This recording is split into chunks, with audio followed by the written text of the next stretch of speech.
what's going on? This is Jesse with Premier Collectibles. I am joined by none other than the Fray. We are here for a live signing for the Fray Is Back EP that just came out last week. So I'm going to hand it over to the guys to introduce themselves as well as talk about the new album. I'm Ben. I'm David. I'm Joe. We are the Fray, and it's good to be here with you, Jesse. How you doing? Doing very well. Doing very well. I wanted to remind viewers as well that they can purchase the exclusive signed copy of the Fray Is Back EP at thefrayisback.com. So we have some fun questions that we wanted to kick over to you guys, fans. As you can see, they are actually signing the albums right now. So these are the albums that will be at your house very shortly. One of the questions that I think being on tour, what is your craziest memory from being on tour? Not only from this tour, but maybe your entire experience the last 20 plus years. Wow. Whoa.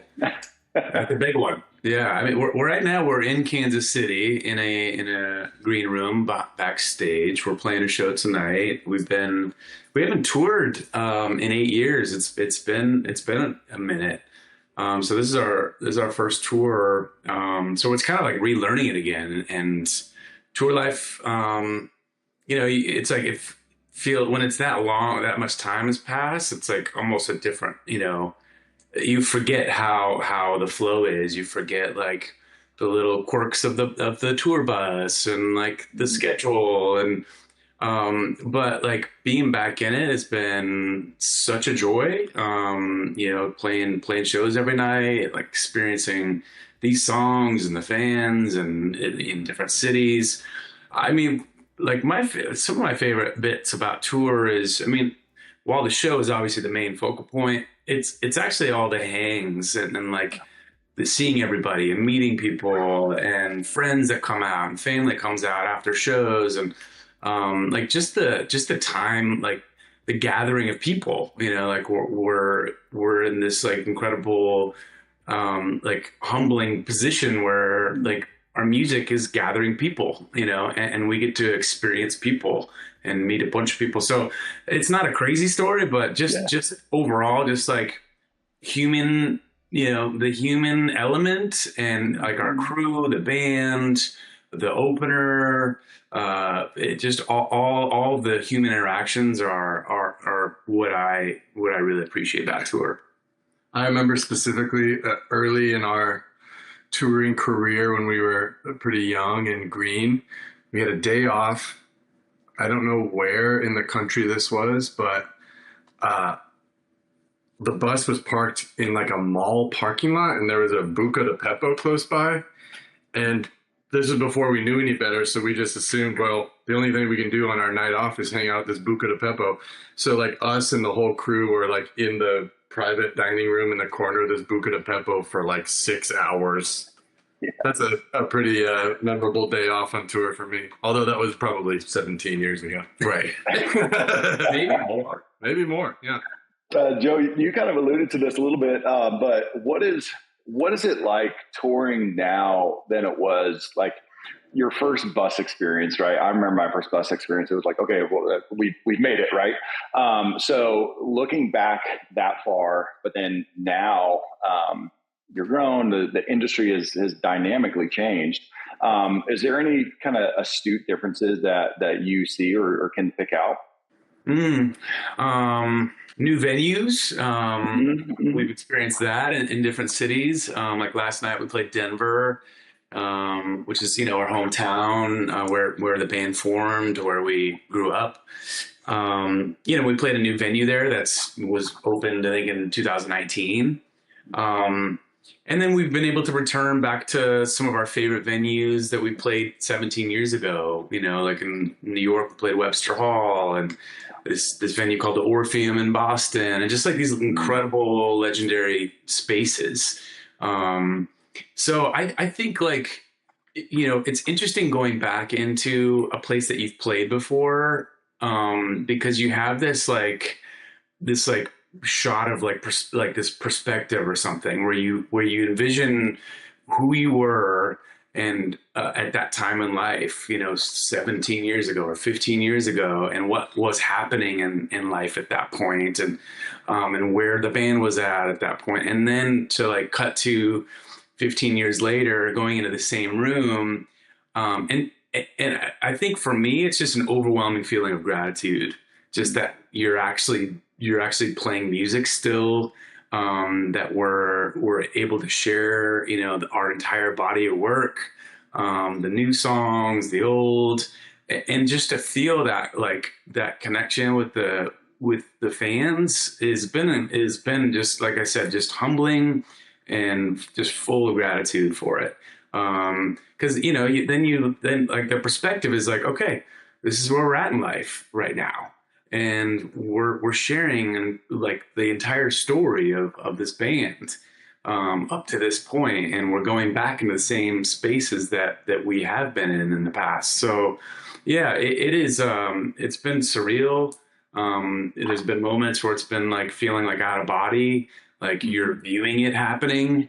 The early part of this tour, I had so much anxiety, so many nerves, like going up on stage. But then it's like right when we go out and take stage, it's like the songs take over, and all my mind stuff, the nerves, the concerns, like, just, I don't know what happens to them, but it just, the songs take over, the moment takes over, and it's like we disappear into this flow thing. And then it's like an hour and a half later, I'm like, oh shit, that's just happened. So yeah, that was a bit long-winded, but Love it. that's some of my take. That's so cool. Yeah, I can imagine the dynamic of, walking off stage, or walking on stage rather, on a venue, 10 years, 15 years later, and it's the same venue, it's the same stage, but just a whole different dynamic of the band, and maybe some new fans too. That's really great. One of the questions that I think has come up a lot too is how did you come up with the new album title?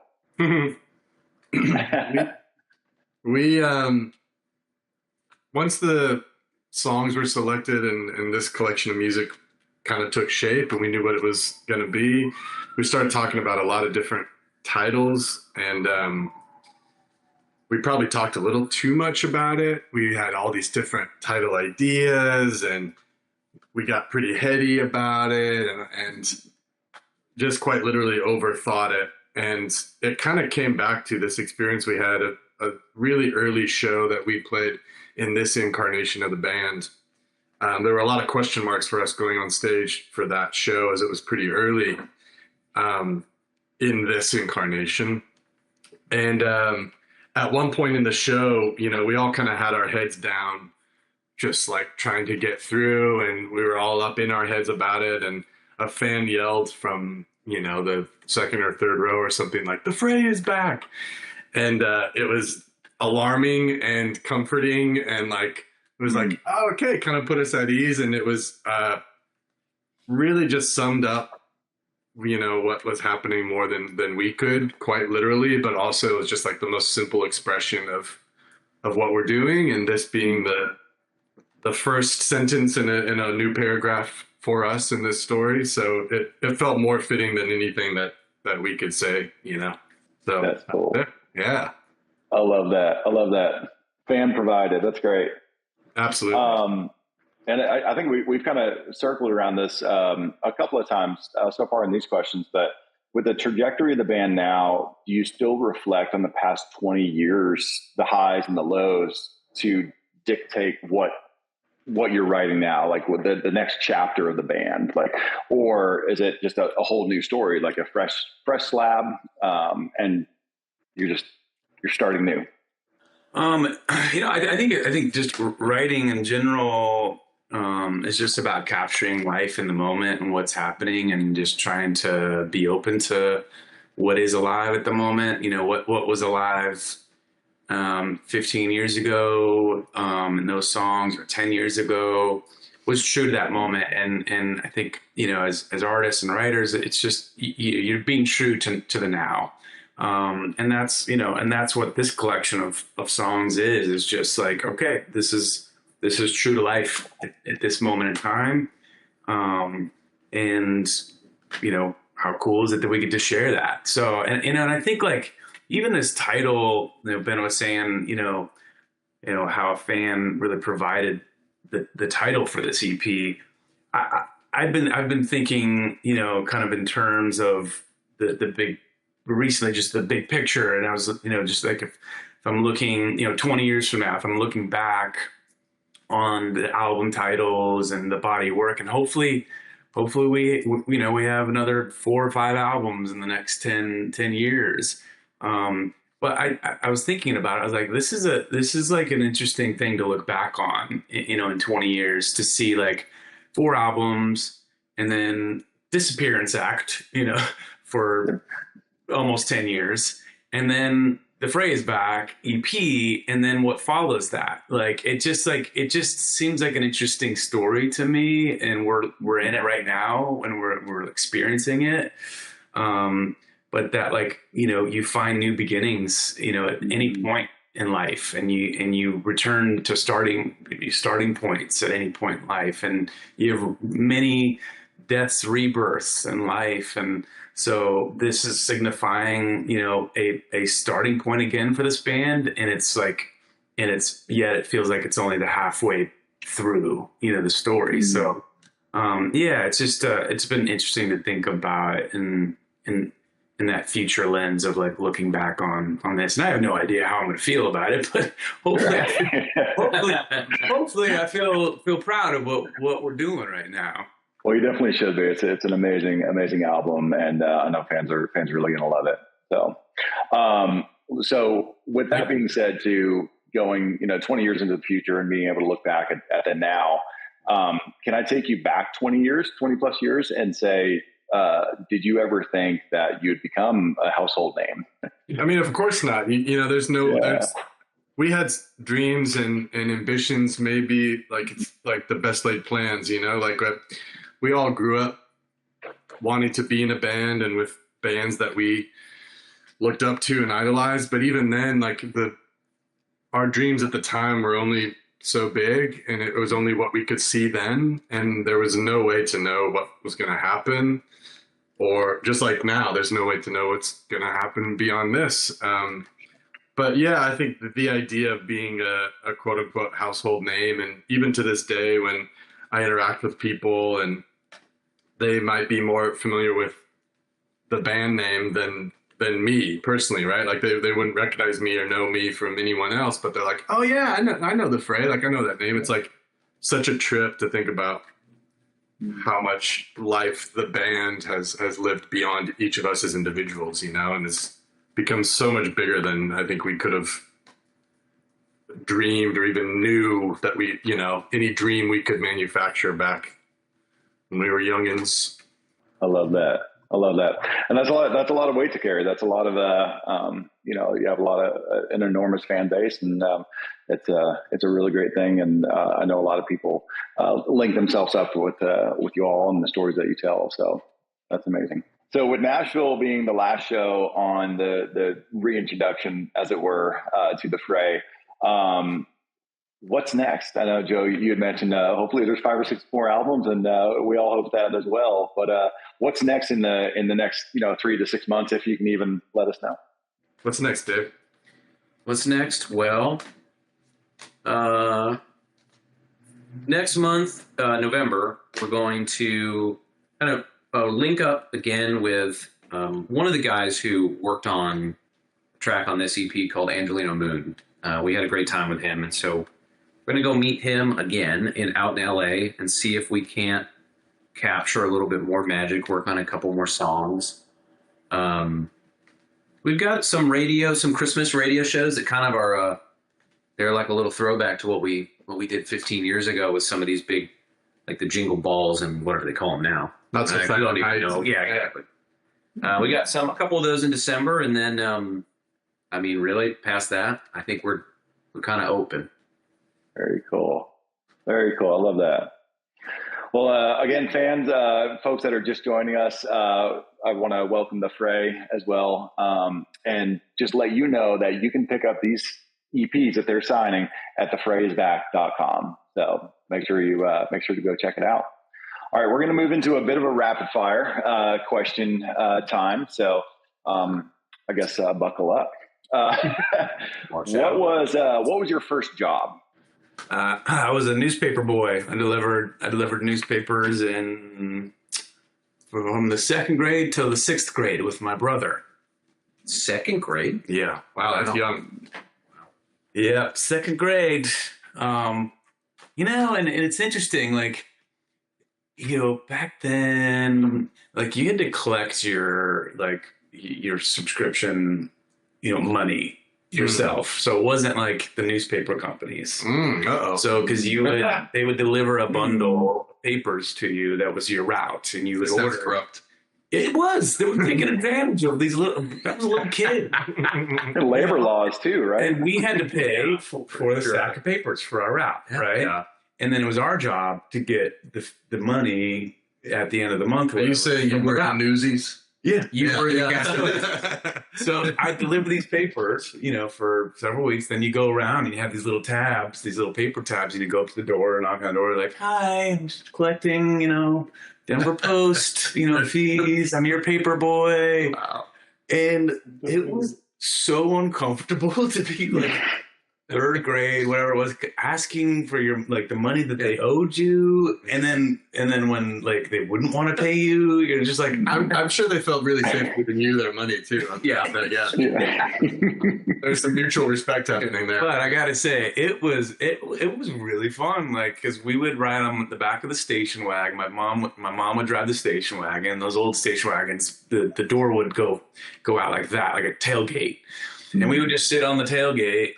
And I got really good, especially in the snow, because we grew up in Denver. And if you get a fresh snow of like an inch or two, because you'd have to bag the papers in a plastic bag, but you could just skip, It's like skipping rocks. paper, and it would just and it would just go right up on the doorstep. You're like, so anyway, It's awesome. it was a fun first job. I worked at an ice cream shop. I worked at the same ice cream shop. Yeah. Shout out to Marble Slab Creamery. I think it's out of business. It's out of business. We put it out of business. Yeah. I made the waffle cones. And I got fired twice. Oh no. My mom got my job back the first time. But she did Not the second time. She's like, "Listen, I'll give you one free pass, kid." Yeah. That's amazing. One shot. I love that. One shot, yeah. All right. Who is an artist that's on your playlist currently that fans wouldn't expect? Oh. Yeba. Yeah. Okay. Period. Period. That's it. Yeah. All right. What are your pre-show rituals? Is there anything new from this store, Joe? You alluded to that earlier about just being back on a bus and the whole deal. But is there any rituals that you have? The rituals. There's some stretching. A lot of stretching. There's some breathing. There's some Tylenol. There's some Tylenol. Anti-inflammatory. You take pre-show Tylenol? No, I'm just kidding. There may be Post-show. There may be Post-show. either reposado or a nice varietal blend. I discovered red wine. a ritual that I didn't know existed until I did the wrong thing here. But on this tour, we've been doing some pre-show tequila shots with the band and our tour manager. And at one show, I took it upon myself to try to get ahead of the game and get things prepared. And so I poured the shots for everyone. And I didn't know that was against the rules. And in fact, our tour manager had to pour them in order for the show to go A well. little superstitious. Yeah, so all of mine were poured out onto the floor, and our tour manager came back in and did it himself. So I guess our tour manager pouring our shots is maybe the new thing. Yeah. And let me also say, tequila, I'm not sure if I'm all down for the tequila shots thing before every... Well, yeah. Yeah. Comes after. Well, we're old. Yeah. Tequila can bite back, that's for sure. All right. So that's pre-show. What is your post-show bus routine? Is it another shot of tequila? Definitely not. There's some sleepy time tea involved. Yeah. There's some white noise machines. I mean, I honestly look forward to the shows where we don't have a show the following night. So this guy can have a little fun afterwards. And I can hang because I get in my head about like, you have to preserve your voice. You have to take care, you take care of your voice because you're playing night after night and you're going from city to city. So, and you want to like bring your best. So the shows where we don't have another night, yeah, I think that's a different Joe. That's post show. I get to just enjoy. I get to talk. I get to just listen to music. We're all hanging. So, and then when we have back to back, I'm usually like first guy in the bunk, asleep before Both of you guys are. before anybody gets on the bus. I'm out. Yeah, they're both asleep pretty quick. Yeah. Listen, there's not a lot of personal space on the bus. The bunk provides a very important amount of personal. I get it. That's true. For the deep insider, is it condo bunks or regular bunks? Regular. Yeah, we're rolling regular on this tour. The phrase just okay. back, so yeah, regular. Just barely back. I like it. No start. Fray's Back store. Yeah, the phrase back is sore. Oh man, Dave, in a recent interview with the Denver Post, you said we haven't had that family dinner in a while, and I think you were referring to just being back together with your road family and your band family. But with that being said, who is the best chef in the band, and what are your favorite dishes to cook, whether it's at home or if you do have an opportunity to cook on the road? I mean, I don't want to brag, but I think I am the best chef in the band. Yes, but I do not get any time to do anything of the sort. He doesn't. And I really, really like doing it at home. If I'm at home, I went through a really heavy barbecue phase. I had Franklin Barbecue's brisket many years ago, and it was actually very life-changing. So I went home, bought a smoker, bought like 20 briskets, and just set my mind to making them.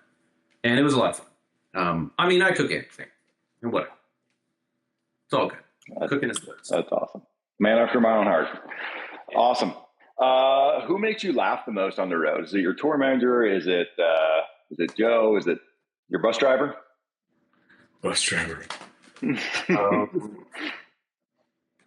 Who makes us laugh? This tour? This tour, I would say like Joe's tech, Clay. Yeah. He's a good storyteller. Yeah, he's a good storyteller, and there's some post-show bus hangs where Clay really gets the giggles rolling. Yeah. Also, our tour manager, Dan, who's been nicknamed during this tour Jiffy Blanco. Yeah. He's a good hang, too. He makes me laugh for maybe different reasons. Yeah. The nickname Jiffy Blanco came because on our rider, every artist is a rider, and it's like basic, you're like your little snacks, your drinks, that kind of thing. And I had put like, organic, like natural peanut butter. Peanut butter is alkaline. It doesn't have like, it doesn't cause acid reflux. Like, anyway, so peanut butter and reposado tequila was one of my other Staples requests. of life. And early in the tour, it was Jiffy, which is I don't think it's natural. not fully natural. Delicious. Delicious. And then we had Blanco tequila. So we were just having these conversations about like what happened to the natural. And so anyway, it morphed into Jiffy Blanco because that was his responsibility to fix the rider, and Jiffy Blanco just stuck. So our little nicknames that come, like come on tour, those are gems. Nice. Sounds like the Fray clothing line, Jiffy Blanco. What is who is the most interesting person that you've met recently or in the past? Oh, interesting.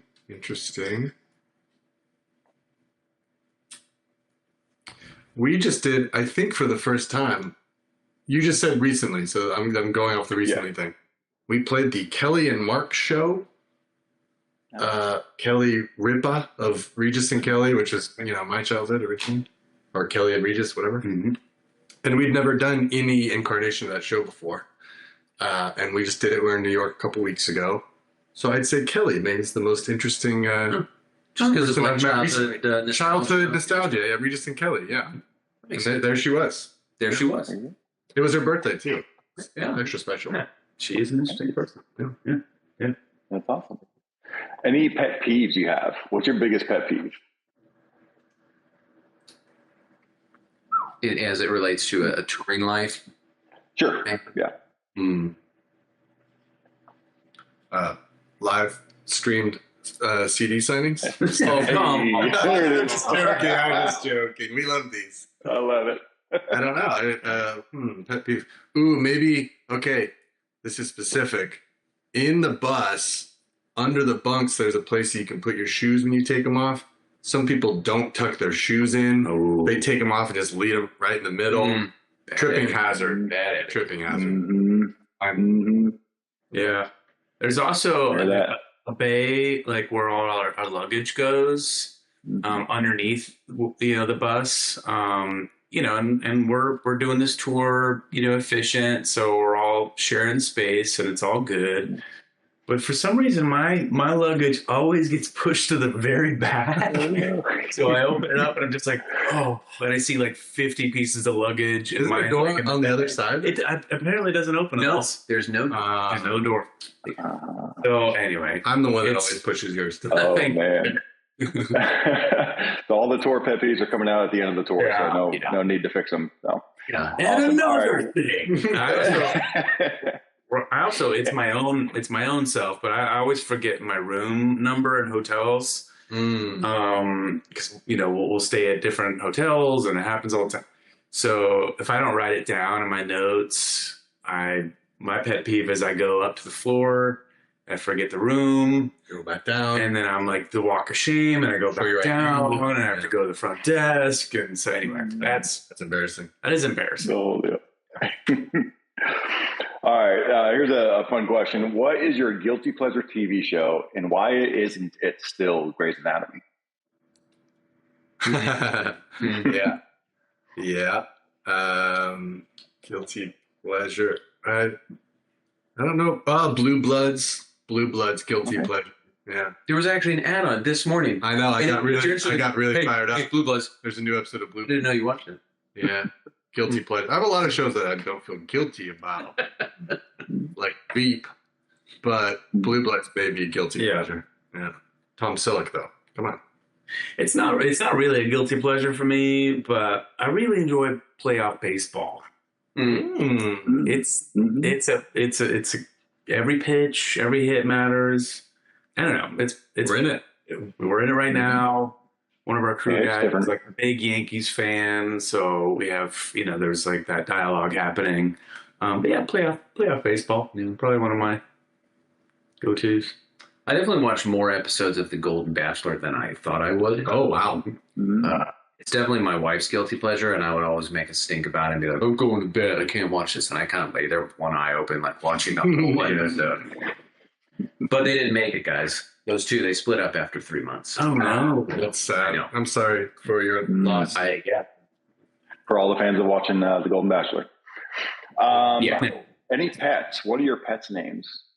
I have zero pets. I'm petless. Zero pets? Well, that's not entirely true.